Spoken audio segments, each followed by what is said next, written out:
कि आप क्यों तुलना करती है बीएचयू और एमयू से? इलाहाबाद केंद्रीय विश्वविद्यालय पूरब का ऑक्सफोर्ड और कोई दूसरा पूरब का ऑक्सफोर्ड। क्रांतिकारी साथी राहुल पटेल जो पिछले 800 दिनों से छात्र संघ की लड़ाई और पिछले 21 दिन से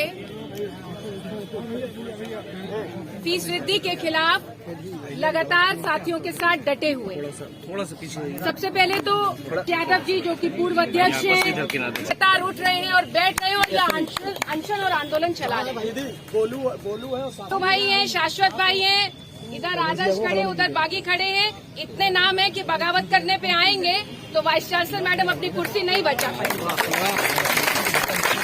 साथियों, ये कोई कहने की जरूरत नहीं है कि हम आपके अनशन में और फीस वृद्धि के खिलाफ हैं। आपको ये पता होगा कि इलाहाबाद विश्वविद्यालय जो कि 800 दिनों से छात्र संघ बहाली की लड़ाई लड़ रहा है। छात्र संघ बहाली क्यों? क्योंकि छात्र संघ ही वो प्लेटफॉर्म है और वो छात्र संघ ही वो स्तंभ है जो छात्रों की लड़ाई ही नहीं लड़ता है, छात्रों को उनके सवालों के लिए जागरूक भी करता है। मैडम वाइस चांसलर जब आई तो मैं उनसे मिलने गई थी और मैंने उनसे कहा कि आप इलाहाबाद विश्वविद्यालय के 135 सालों के इतिहास की पहली महिला वाइस चांसलर हैं और इलाहाबाद विश्वविद्यालय की पहली महिला छात्र संघ अध्यक्ष होने के नाते मैं आपका स्वागत करने आई। लेकिन मैं आपको ये भी बता देना चाहती हूँ कि अगर आप छात्र मुद्दों पर छात्रों के साथ खड़ी होंगी तो मैं आपको बराबर में खड़ी मिलूंगी, लेकिन अगर आपने छात्र मुद्दों को दरकिनार करने की कोशिश की तो मैं आपको सामने खड़ी करूंगी। साथियों, आज यहाँ पर हमारे इलाहाबाद विश्वविद्यालय के महिला छात्रावास की लड़कियां निकल कर आई हैं। ये लड़कियां लगातार आपके आंदोलन में आपके साथ खड़ी रही। आज ये लड़कियां अपने बल के साथ निकलना चाहती थी, लेकिन यहाँ पे जितनी मीडिया है और जितने साथी मैं आपको बताना चाहती हूँ कि इसकी 5 गुनी संख्या थी, लेकिन महिला छात्रावास परिसर के भीतर 5 हॉस्टल्स हैं और उन 5 हॉस्टल के अंदर ताला लगा दिया सुबह सुपरिटेंडेंट्स ने ताकि लड़कियां निकल ना सकें। और उसके बाद जब मेरी लड़कियों से बातचीत हुई तो लड़कियों के मुख्य द्वार पर ताला लगा दिया गया। जब ये हुआ कि हम लोग अनशन लेकर ही वहां चले जाएंगे और मीडिया वहां पहुंचेगी, उसके बाद बहुत बमुश्किल कुछ लड़कियां वहां से निकल पाई। लेकिन मैं आपसे कहना चाहती हूँ कि लड़कियों की तादाद एक लड़की एक आंदोलन को खड़ा करने में सक्षम है। यहाँ पे हमारे तमाम साथी हैं, मेरी लड़कियों से कल भी बातचीत हुई थी। कल हम लोग ने बहुत देर तक 2-2.5 घंटे तक मीटिंग की और यही निकल कर आया कि 400% फीस वृद्धि क्यों। अभी तो असली सवाल हम लड़कियां लेकर आए हैं कि जो फीस हम दे रहे हैं, यानी कि जो एनरोलमेंट की फीस हम दे रहे हैं, जो हम अपने मेस का चार्ज दे रहे हैं, जो हम अपनी छात्र संघ की फीस दे रहे हैं और जो हम अपने स्पोर्ट्स एक्टिविटीज की फीस दे रहे हैं, लड़कियों आप मुझे बताइए क्या इसमें से एक भी आपको उपलब्ध है? नहीं। ये लड़कियां आपको ये बताएंगी कि किस तरीके से महिला छात्रावास में आप सुविधाएं तो छोड़िए, परसों एक लड़की से फिनाइल का भी पैसा मांगा जा रहा है। आपकी हद देखिए, आप इस हद को समझिए कि 5-5 रुपए लड़कियों से फिनाइल का पैसा सुपरिटेंडेंट्स मांग रहे हैं और साथ ही साथ मेस का चार्जेस बढ़ा दिए गए हैं। जो लड़की अपनी बीमारी के कारण खाना नहीं भी खा पाती है उसको भी पैसा देना पड़ता है। महिला छात्रावास के अंदर एक मेडिकल सेंटर था, वो मेडिकल सेंटर न जाने कब से बंद पड़ा हुआ है, ना उसके अंदर डॉक्टर है ना उसके अंदर दवाई है। ये लड़कियां जब रात में 10 बजे के बाद बीमार होती हैं तो इनको एम्बुलेंस पे बैठाकर केवल हॉस्टल से भेज दिया जाता है, उसके बाद ये कहाँ जाएंगी किसी को पता नहीं होता है। मैं आपसे ये भी बताना चाहती हूँ कि इलाहाबाद विश्वविद्यालय के भ्रष्टाचार को समझिए। ये वही इलाहाबाद विश्वविद्यालय है जहाँ छात्रों के बीमा की बात की गई थी। स्टूडेंट्स के हेल्थ इंश्योरेंस की बात की गई थी और हेल्थ इंश्योरेंस का पैसा भी आपके फीस रसीद में लिया जा रहा है, लेकिन चाहे वो लड़के हों, वो जानते हैं कि एन झा के मेडिकल हॉल का क्या हाल है और साथ ही साथ लड़कियों को किस तरीके की बदतर सुविधाएं दी जा रही है। मैं स्पष्ट रूप से यही कहना चाहती हूं कि 400% फीस वृद्धि ये सरासर मैडम महिला वाइस चांसलर, मैं मैडम महिला वाइस चांसलर इसलिए कह रही हूं क्योंकि हम सोचते थे कि आप महिला होने के नाते हम लड़कियों के दुख दर्द को समझेंगी कि कैसे हम लड़कियां अपने गांव से, अपने शहर से, छोटे छोटे घरों से अपने बड़े बड़े सपनों को लेकर निकल कर आती हैं, लेकिन आप हमारे सपनों को अपनी फीस की तानाशाही फरमान से कुचल देना चाहती हैं। हम आपके लिए मैडम वाइस चांसलर से कहना चाहते हैं कि वो लड़कियां हैं जो छोटे छोटे गांव से निकल कर आती हैं, और आप भाई बुरा मत मानिएगा, लेकिन ये भी सच है कि इनको पढ़ने का मौका तब मिलता है जब इनके भाइयों की व्यवस्था हो चुकी होती है। और अगर 400% फीस वृद्धि होगी तो वो किसान परिवार, वो मजदूर परिवार, वो सामान्य तबके के लोग जो अपने बच्चों के लिए व्यवस्था करते हैं, उस व्यवस्था में लड़कियां फिर से पिछड़ जाएंगी, हमारे माँ बाप की मजबूरी के कारण पिछड़ जाएंगी। और हम आपको मैडम महिला वाइस चांसलर इस बात को कहना चाहते हैं कि आपको हम हमारे सपनों से खेलने का तानाशाही फरमान नहीं लागू करने देंगे। आज ये लड़कियां निकली हैं, ये लड़कियां आह्वान करेंगी और 2 दिन के बाद इस पूरे इलाहाबाद विश्वविद्यालय कैंपस में जितनी लड़कियां हैं वो निकलकर साथ में साथ आंदोलन में कंधे से कंधा मिलाने का। मैं आपको ये भी कहना चाहती हूँ कि बड़े बड़ों का दम्भ इलाहाबाद विश्वविद्यालय के छात्रों ने तोड़ा। अभी आपसे ठीक पहले रतनलाल हांगलू जो अपने आप को सर्वे सर्वा माने बैठे थे और कहते थे कि हमारी पहुंच तो बहुत ऊपर तक है, और हमने 4 साल पूरे कर लिया, 5वें साल भी हमको कोई नहीं हटा पाएगा। यही वो छात्र हैं जो वहाँ पे आप लोगों के लिए महिला छात्रावास के गेट पर अनशन पर बैठे रहे। यही वो अखिलेश है, यही वो सम्राट है, यही वो अजय बागी है, यही वो राहुल पटेल, यही वो तमाम साथी हैं जो यहाँ पर नहीं आपकी लड़ाई लड़ने के लिए महिला छात्रावास के गेट पे दरी बिछाकर बैठे। क्योंकि हांगलू के कुछ लोगों ने महिला छात्रावास के अंदर जाकर भीतर जाके बदतमीजी की थी, और ये हुआ था कि हमें लोग नहीं, हमें जड़ मिटा देनी है, जो जड़ ऐसे लोगों को पोषित करने का काम। मैं आपसे बात कहना चाहती हूँ कि आज सबको जरूरत है, एक दूसरे के साथ की जरूरत है। ये मसला लड़के और लड़कियों का नहीं है, ये मसला आम छात्राओं का है, ये आम छात्रों का है। लेकिन फिर भी मैं ये कहना चाहती हूँ पूरी जिम्मेदारी से कि लड़कियों की और भी जिम्मेदारी बढ़ जाती है, क्योंकि लड़ाई के लिए और पढ़ाई के लिए हमने हमेशा ज्यादा जद्दोजहद की।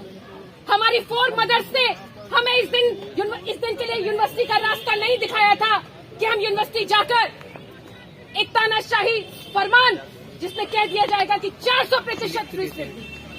मैडम महिला वाइस चांसलर, आप किस बात पे पूरे इलाहाबाद के साथ पूरे देश को बेवकूफ बनाने का काम कर रही हैं? आप कहती हैं कि मेरी माँ ने 12 रुपए फीस दी थी एनरोलमेंट, एनडीटीवी पे बयान। मैडम कहती हैं कि मेरी माँ ने 12 रुपए दिया था, मैं भी 12 रुपए दूं, मेरा बेटा भी मैंने 13 रुपए दिया। तो हम तो ये उम्मीद कर रहे थे कि आप ये कहेंगी कि मेरी माँ ने 12 दिया था, मैंने भी 12 दिया है लड़कियों, लेकिन मैं 135 साल में पहली महिला वाइस चांसलर हूँ, तो मैं 1 रुपए नहीं।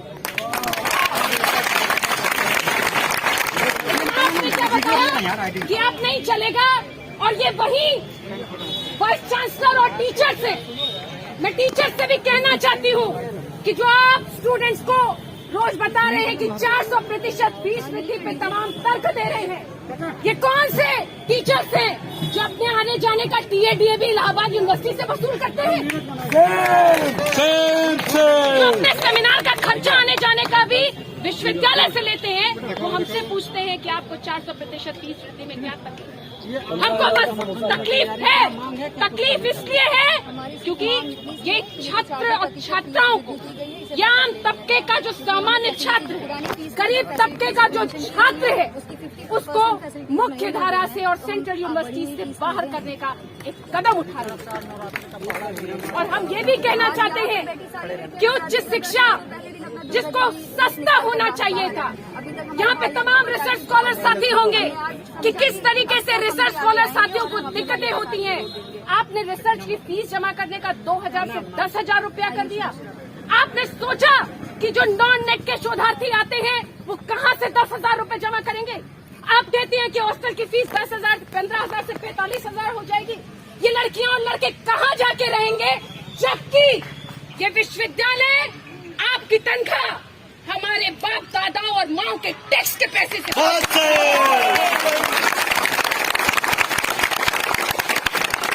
ये खेल और नहीं चलेगा। मैडम ने सुना एक पत्रक जारी किया है, बता रही थी कि 333 रुपया केवल पर महीना आपके ऊपर है। यूनिवर्सिटी ह्यूमन रिसोर्स डेवलप करने का संस्था है। आप इसे दुकान बना देना चाहती हैं और हमसे पैसे वसूल करना चाहती हैं और बता रही हैं कि मैडम आपको इसका ही शौक है तो मैं कहती हूँ आप चली जाइए। तमाम प्राइवेट यूनिवर्सिटीज पड़ी हुई हैं, आपका स्वागत भी करेंगी और हम इलाहाबाद विश्वविद्यालय के छात्रों को आपकी तानाशाही से भी मुक्ति मिल जाएगी। वहां जाके आप अपने फीस के स्ट्रक्चर को अपने हिसाब से तय करिएगा। लेकिन हमारे देश का संविधान जो सबके पढ़ने के अधिकार की बात करता है, जो वंचित तबकों को सामने लाने की बात करता है, जो महिलाओं और लड़कियों के लिए विशेष प्रावधानों की बात करता है, वो आपको इस इजाजत को नहीं देता कि आप 107 400% फीस वृद्धि कर दें और उसके बाद इलाहाबाद छोड़कर दिल्ली चली जाए। एनरोलमेंट फीस उसमें 400 रुपए कर। हम पूछना चाहते हैं कि एनरोलमेंट फीस जो 0 रुपए थी उसको 400 रुपए कर दिया गया। एनरोलमेंट में क्या लगता है, क्या खर्चा होता है? आप मुझे बताइए और सोच के देखिए कि एनरोलमेंट में किस चीज का खर्च आता है। कोई खर्च नहीं, जीरो फीस, जीरो, और वो जीरो ही होना।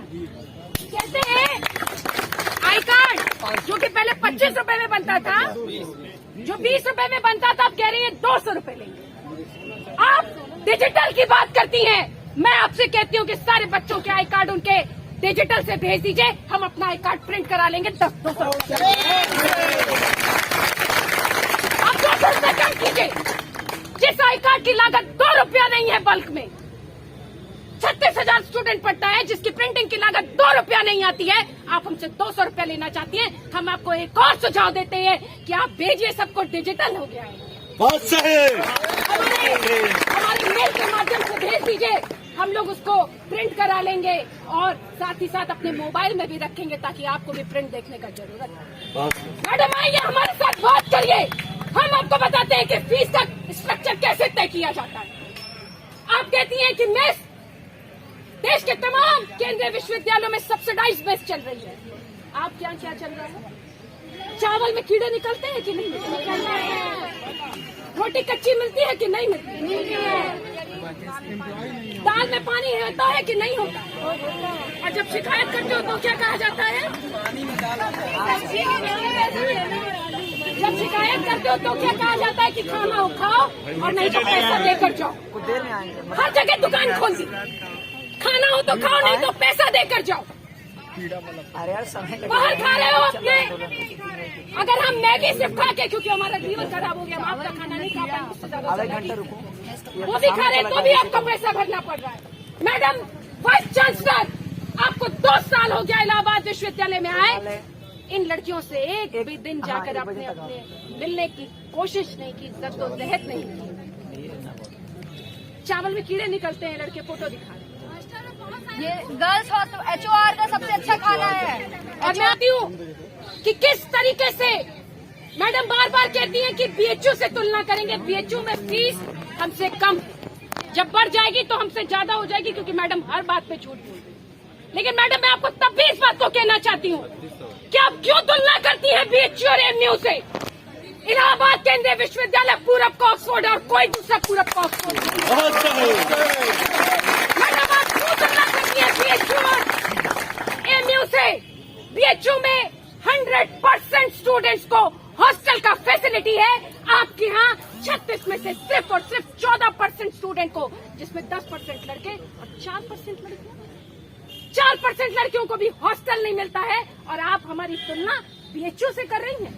आपकी रैंकिंग जो कि 200 से भी पार चली गई है, आपको कोई फर्क नहीं पड़ता, आपको कोई फर्क नहीं पड़ता, क्योंकि मैडम लगातार लगी हुई हैं। अभी कुछ दिन पहले की एक घटना और थी, आपसे वो भी साझा करना चाहती हूँ कि कुछ कमीशन के लोग फेलोशिप का मसला लेकर आए, लड़कियों को फेलोशिप के बारे में बता रहे थे। मैडम को बहुत, मैडम ने कहा कि बाहर से कैसे लोग आ गए, हमारे बच्चों को कैसे बता देंगे, हमारे बच्चों को कुछ नहीं मिलना चाहिए, इनको कुछ मिल जाए तो।